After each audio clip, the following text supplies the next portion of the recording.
What's up YouTube? Welcome back to this channel where I help you to get started in property investment. Buying property is easy, but maintaining the property is not. So in this video, we are going to look into what property managers actually do. Coming right up after this.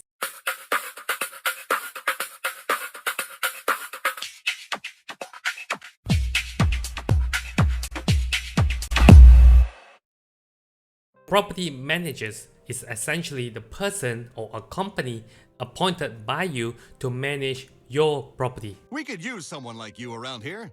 Welcome aboard. The following are what property managers usually do. Number 1. Setting up rent. Property managers usually will consult you how much the rental that you want from your property, and they also will advise you whether your asking rent is on the high side or the low side, and from there they will advise which is the best range for your property to be rented out. Number 2. Collecting and chasing for rent.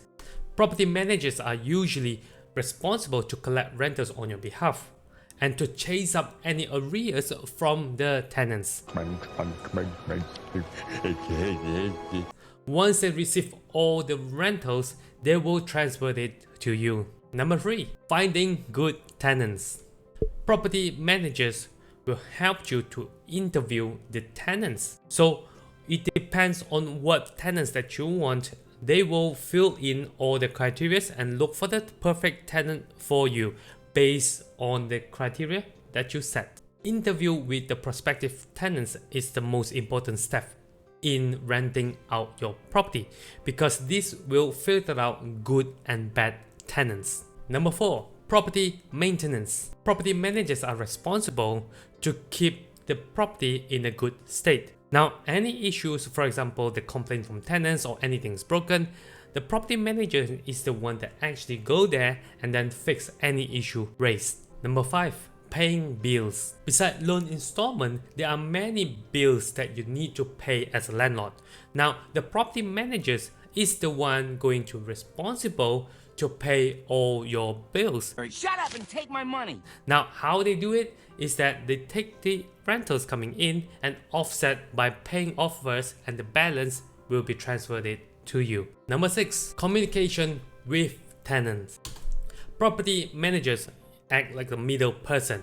So any issue or complaint or request by the tenants will be conveyed through the property manager, and it's up to your landlord whether you want to grant or to reject any request from your tenants. Now, who is suitable for property managers? Now, if you are the person that's really busy in and out 9 to 5, you don't have the time to manage your property.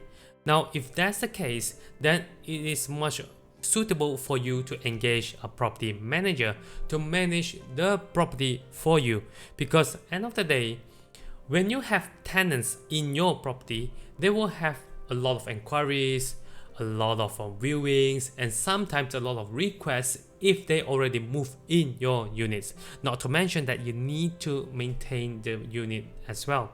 So that's why if you don't have particularly a lot of time, I would suggest for you to get or engage a property manager. Secondly, if you have a lot of properties, I would really suggest for you to engage a property manager to manage your properties. If you only have one unit, maybe you can try to manage the tenant yourself.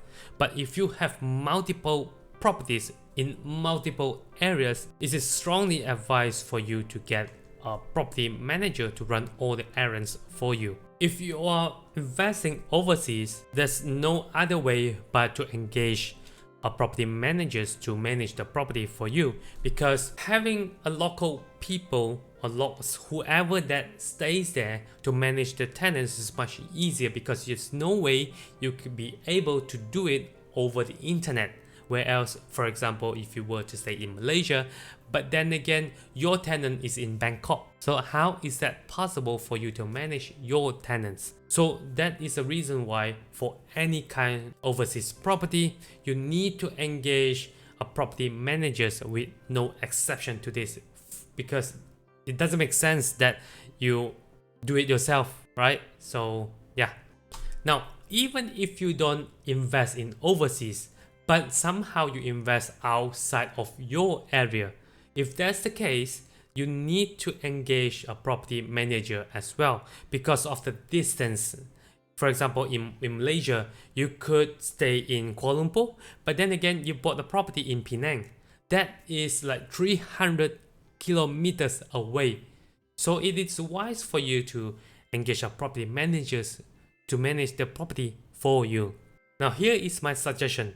Before you thinking to engage a property manager to manage your property, I would strongly suggest for you to manage the property on your own first, simply because you can gain experience, and then if anything comes up or any request from the property manager, then you know what to expect, and also if the request is actually reasonable, whether from the property manager or the tenants.